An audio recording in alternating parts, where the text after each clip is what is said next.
ಬೆಳಗಾವಿ ಜಿಲ್ಲೆ ಹುಕ್ಕೇರಿ ತಾಲೂಕಿನ ಪಾಶಾಪುರ ಗ್ರಾಮದ ಸುಮಿತ್ರಾ ಮುಸಲ್ಮಾರಿ ಭಿಕ್ಷಾಟನೆಗಿಳಿದ ಮಹಿಳೆ. ಗೋಕಾಕ್ ತಾಲೂಕಿನ ಸುಳದಾಳ ಗ್ರಾಮದ ಯಲ್ಲಪ್ಪ ಮುಸಲ್ಮಾರಿ ಮೋಸ ಮಾಡಿದವನು. ಬೆಳಗಾವಿ ರೈಲ್ವೆ ನಿಲ್ದಾಣದಲ್ಲಿ ಕಾರ್ಮಿಕರಾಗಿದ್ದ ಸುಮಿತ್ರಾ ತಂದೆ ತಾಯಿ ನಿಲ್ದಾಣದ ಸಮೀಪದ ಶಾಲೆಯಲ್ಲಿ ಸುಮಿತ್ರಾಳನ್ನು ಶಾಲೆಗೆ ಸೇರಿಸಿದರು. ಯಲ್ಲಪ್ಪ ಮುಸಲ್ಮಾರಿ ತಂದೆ ರೈಲ್ವೆ ನೌಕರರಾಗಿದ್ದ ಕಾರಣಕ್ಕೆ ರೈಲ್ವೆ ಕ್ವಾರ್ಟರ್ಸ್ನಲ್ಲಿ ವಾಸವಾಗಿದ್ದ. ಈ ವೇಳೆ ಶಾಲೆಗೆ ಬರುತ್ತಿದ್ದ ಸುಮಿತ್ರಾರನ್ನು ಪೀಡಿಸಿ ಯಲ್ಲಪ್ಪ ಪ್ರೀತಿಸಿದ್ದ.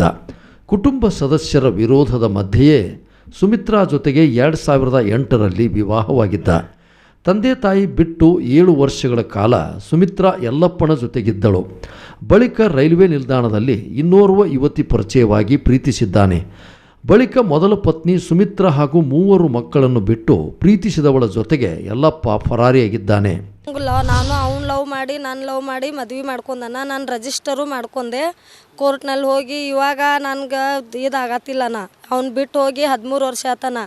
ಇಷ್ಟು ದಿವಸ ನನ್ನ ಮಕ್ಕಳಿಗೆ ನಾನು ದುಡ್ಡು ಸಾಕ್ತಾ ಇದ್ದೆ. ಇವಾಗ ನಂಗೆ ಆಕ್ಸಿಡೆಂಟ್ ಆದಾಗಿಂತ್ರ ನನ್ನ ಮಕ್ಕಳಿಗೆ ಸಾಕಾಗತ್ತಿಲ್ಲ. ನಾನು ಭಿಕ್ಷಾ ಬೇಡ ನನ್ನ ಮಕ್ಕಳಿಗೆ ಜಾಪಾನ್ ಮಾಡತ್ತೆ ಆದರೆ ನನಗೆ ಯಾರೂ ಇದು ನ್ಯಾಯ ಕೊಡ್ತಾ ಇಲ್ಲನ. ನಾನು ಒಬ್ಬಳೇ ಅಣ್ಣ.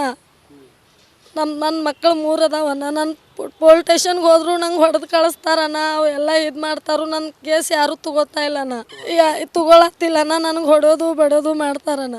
2008ರಲ್ಲಿ ರಿಜಿಸ್ಟರ್ ಆಗಿದ್ದೀರಿ ನಂದು. ಅಲ್ಲಿಂದ್ರೆ ಇಲ್ಲಿ ಮುರುಗು ನನ್ನ ಮಕ್ಕಳು ಅದು ಎಲ್ಲ ಆಗೋ ಮಟ್ಟ ನಮ್ಮ ಹತ್ರನೇ ಇದ್ದಾನ ಅವನು. ನಾನೇ ದುಡ್ದು ಹಾಕ್ತಿದ್ದೆ ಅವನು ಇದ್ದರೆ. ಆದರೆ ಇವಾಗ ಎಕ್ದಮ್ಕ ನಾನು ಮದ್ವೆಗೆ ಅಂತೇಳಿ ಹೋಗ್ತಾನಂತೇಳಿ ಹೋಗಿ ಬಂದವನ್ನ ವಾಪಸ್ ಬಂದಿಲ್ಲ. ನಾನು ಕರ್ಯಾಕೆ ಹೋದ್ರು ನನಗೆ ಹೊಡೋದು ಬಡೋದು ಮಾಡೋದು ಇದು ಮಾಡಿದ್ರು. ಆಮ್ಯಾಗ ನನ್ನ ಮಕ್ಕಳಿಗೆಲ್ಲ ನನ್ನ ಮಗಗೆ ಕಿಡ್ನಾಪ್ ಮಾಡಿದಾನ ಅವನು. ಕಿಡ್ನಾಪ್ ಮಾಡಿ ಎಲ್ಲೂ ಅಲ್ಲಿ ಗೋವಾದಲ್ಲಿ ಮುಚ್ಚಿಟ್ಟಿದ್ದಾನ. ಆಮ್ಯಾಗ ನನ್ನ ಮಗಗೂ ನಾನು ಕರ್ಕೊಂಡು ಬಂದೆ. ಎಲ್ಲ ತರಾಕ್ ಹಚ್ಚಿ ಕಂಪ್ಲೇಂಟ್ ಅದು ಮಾಡಿ ನನ್ನ ಮಗಗೆ ತರಾಕ್ ಹಚ್ಚಿದ್ವನ. ಆಮ್ಯಾಗ ಈಗ ಅವ್ರ ಕೇಸ್ ಅವ್ರ ಮೇಲಿದ್ರೆ ಅವ್ರು ಬೇರೆದವ್ರನ್ನ ತಂದು ಕೇಸಿಗೆ ನಿಲ್ಸತ್ತಾರಣ್ಣ. ಅವ್ರಾಗೆ ಬಂದು ನಿಂತ್ರಂಗಿಲ್ಲ. ಅವ್ರು ರೈಲ್ವೆ ಡಿಪಾರ್ಟ್ಮೆಂಟ್ನಲ್ಲಿ ಇದ್ದಾರಣ್ಣ. ನಮ್ಮ ಮಾಮಾರು ಇದ್ದಾರಣ್ಣ. ಅವನಿಗೆ ಬೇರೆ ಮದ್ವೆ ಮಾಡ್ಕೊಂಡಾನಲ್ಲ. ನನಗೆ ಅವ್ರು ಸನೇಕ ಕರ್ಕೊಳ್ಳಲ್ಲಣ್ಣ. ಹೋಗಿದ್ದೆ ಅಣ್ಣ. ಅವ್ರು ಸುಲ್ದಾಳಲ್ಲಿದ್ರಣ್ಣ. ಅವಾಗ ಹೋಗಿದ್ದೆ. ಅಲ್ಲಿ ನಂಗೆ ಹೊಡೋದು ಬಡೋದು ಮಾಡಿದ್ರಣ್ಣ. ಆಮ್ಯಾಗ ನನಗೆ ಯಾರೂ ಕೇಳೋರು ಇಲ್ಲ. ಮತ್ತು ನನಗೇನ್ರಿ ಆದರೆ ನನ್ನ ಮಕ್ಕಳು ನೋಡೋರು ಯಾರಿಲ್ಲ ಅಂತೇಳಿ ನಾನು ನೆಕ್ಸ್ಟ್ ಹೋಗಲಿಲ್ಲ. ನಾನು ಕಂಪ್ಲೇಂಟ್ ಕೊಟ್ಟೆ.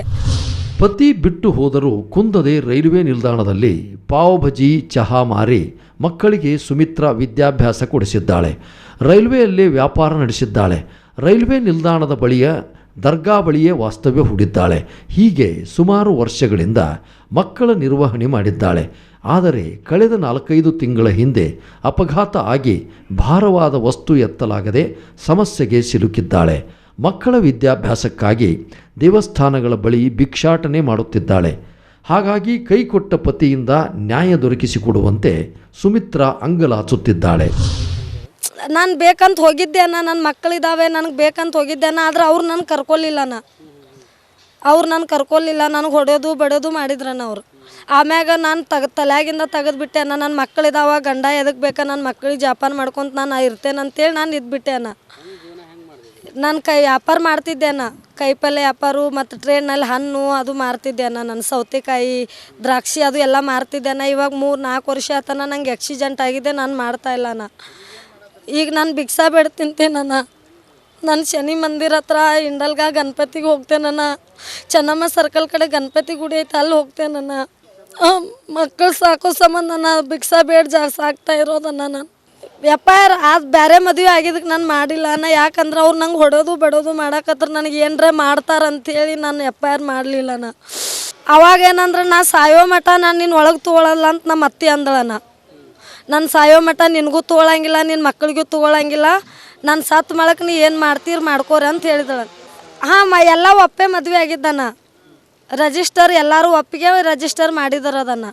ನನಗೆ ನನ್ನ ಮಕ್ಕಳಿಗೆ ನನಗೆ ಏನು ಮಾಡಿಕೊಡ್ತೀರಿ ಮಾಡಿಕೊಡ್ರಿ. ನನ್ನ ಜೀವನಾಂಶ ಬೇಕಣ್ಣ. ನನ್ನ ಮಕ್ಕಳಿಗೆ ಇರಾಕೆ ಮನೆ ಇಲ್ಲ. ನಾನು ಹೋಗ್ತೇನಣ್ಣ. ನಾನು ಕರ್ಕೊಂಡು ನನ್ನ ಮಕ್ಕಳಿಗೆ ನನಗೆ ಏನೂ ಮಾಡಲ್ಲ ಅಂದ್ರೆ ನಾನು ಹೋಗ್ತೇನಣ್ಣ. ಒಟ್ಟಿನಲ್ಲಿ 3 ಮಕ್ಕಳನ್ನು ಬಿಟ್ಟು ಪತಿ ಮತ್ತೊಬ್ಬಳ ಜೊತೆಗೆ ಫರಾರಿಯಾಗಿದ್ದು ಇತ್ತ ನ್ಯಾಯಕ್ಕಾಗಿ ಮಹಿಳೆ ಪರದಾಡುತ್ತಿದ್ದಾಳೆ. ಹೀಗಾಗಿ ಈ ಪ್ರಕರಣವನ್ನು ಗಂಭೀರವಾಗಿ ಪರಿಗಣಿಸಿ ಪೊಲೀಸ್ ಇಲಾಖೆ ಸೂಕ್ತ ತನಿಖೆ ಮಾಡಬೇಕಾಗಿದೆ. In news Belagavi.